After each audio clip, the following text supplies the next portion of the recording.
that wouldn't surprise me. I've done that before. It's very, very close indeed. Penalty to the inside of Lockie. It's going to be very, very, very close indeed. And he's made it work. Great driving by Penalty to take that 8th place back. And that just means that... The seat down the inside. The seat down the inside of Baron into the, on the exit of the hairpin. Side by side as they come to, where Hamilton and Massa crashed a few years ago. Into that fast left-hander, it's sort of a heavy break to them. It's sort of a trail break your way through, as the seat's going to have to go wide. Is they going to be right in front of Pablo Benozzi? Yeah, and they'd inevitably make a mistake yourself towards the end of the race because you are one of the leaders. It seems like seems like the podium spots are currently sort of ones that are causing bad luck at the moment. And yeah, I had a similar problem with that, and I've just noticed that Nathan Lockie actually made a mistake as well because he's down to 11. He's used to say that it's Viper versus Stelline again because Massif is going to go down the inside into the hairpin on Baron. And he's got the move done for now, but is the cutback going to work? He's not even going to get the cutback. He's going to hold the place as they come into the fast left-hander. I feels like now he's trying to catch down that race lead. Yeah, definitely is Baron. Oh my god, Baron very, very close to the back of the Viper through the final corner. Now we are looking at this fight then, and it's going to be Baron stuck on the outside to sit on the inside line. It's a really good attempt there by Baron. He's going to hold the outside line. The Gold Viper can't quite hold the speed on the exit, and it looks like it is going to be Baron's opportunity on the outside line. Who's going to get the better braking zone here? Who's going to brake later? It looks like the Viper's already ahead, dives across just before the braking zone and almost right into the back row. Baron runs wide, but through goes Mazet and he holds on to 6th position now. Masset is the ones that we have to notice at. Baron's heading out of the pits now, but here comes Masset. Who's going to come out ahead? Baron rejoins the track. He is ahead, and he has jumped Masset, so the overcut has worked.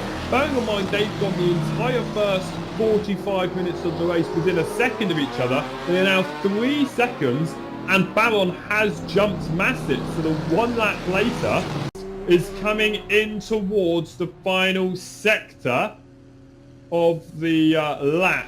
So, how long is Ricciardi's pit stop going to be?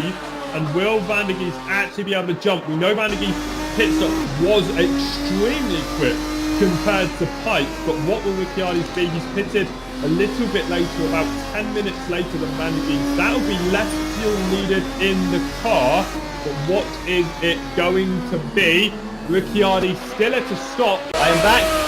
And what I was mentioning was the fact that yes, that was a nice jump by Van der Geest for the lead in the race. It's about 3.5 seconds now between himself and Ricciardi, but of course Ricciardi is going to be on fresher tyres during this stint of the race for the next half an hour. So this should be advantage to Ricciardi. Back up towards your leaders though, we have got to pay attention to this because Ricciardi is within a 1 second of Van der Geest, and that's one of 2 things happening right now. Ricciardi's tyres are so fresh, he's able to gain this time on Van der Geest. Ricciardi's on soft tyres and Van der Geest is on mediums, which I'm thinking is probably very likely. But what that does mean in either one of those situations is Ricciardi is pushing his tyres too hard right now. He's got half an hour in this race. He did not need to close down 4 seconds within 3 minutes, but he has done it. He's there now. He can ease off a little bit. Just try and pressure Van der Geest. He's got the speed. He just needs to make sure that he keeps his tyres alive. Continue through up towards turn number 3. Trying a little bit of a switch back almost attempt there by Ricciardi. Trying the outside line. Couldn't quite turn in. That is a fastest lap though, twice in a row from Ricciardi. He's now all over the rear end of Van der Geest as they head up towards turn number 4 on the outside is Ricciardi, and easily done it already. Van der Geest is just going to allow the Lamborghini through, not going to fight it. A little bit of a lock up on the front right tyre.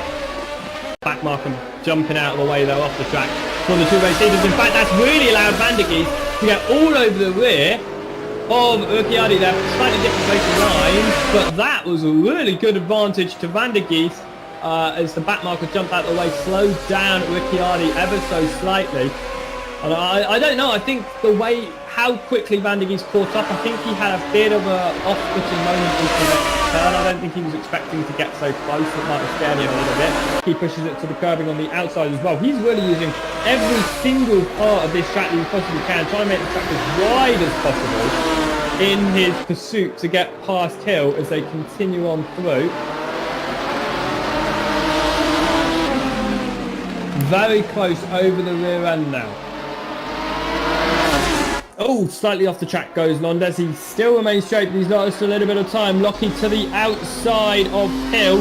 Doesn't work on a very long right-hander. I believe you should know that, but Lockie's now learned to go on the outside of a very long corner or it never works. He's back to the outside again, but this time he backs out of it and trying to go for the exit by the look of it up towards the penultimate turn. He's on the outside again, but this time it looks like it'll work. There's contact though, as Hill locks up slightly, so does Lockie. Lockie pushed off the track down to 11th position. Londes up to 10th, and the Ferrari goes through. Lockie down a position in that overtake attempt. Londes looked towards the inside of Hill slightly into turn number 3. In fact, he's got the inside on the exit. This could be a really good opportunity for Londes to get into 9th position. He's on the inside line and he's got slightly better speed across here. What will his braking be? Will he be able to get across on the inside? He's tried it. He's through. Hill not able to hold it on the outside line. He did try to do it. Londes has made his car as wide as possible, and through he goes. Hill down at the 10th position, and now Lockie has got Hill to get back past again. But through they go. The yellow Ferrari runs slightly wide. In fact, that's going to put him under attack now from Nathan Lockie. What will Lockie do? He tried the outside last lap.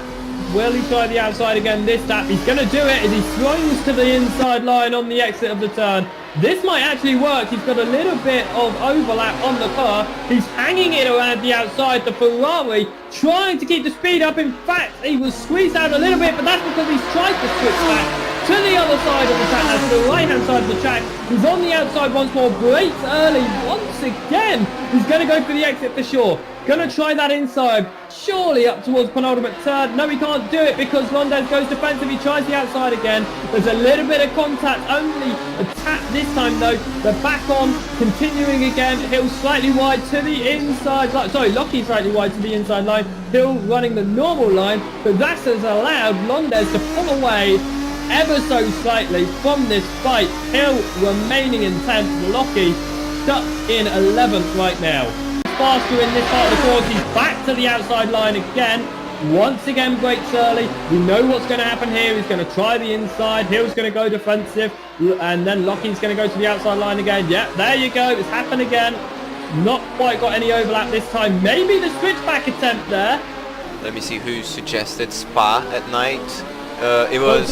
One second, because Lockie and Hill have had a little bit of contact. We will continue this in a moment's time. But first, will Hill be able to defend from Lockie? We'll try this one corner because this is going to be his last attempt of the lap for now. And then we'll get back to that topic. He looks to the inside. No, he's going to remain behind once again. That's Ricciardi on the straight there, coming for the win. That's checkered flag. First position Ricciardi. Second place it's John van der Geest. Third place it's Reinhard Berger.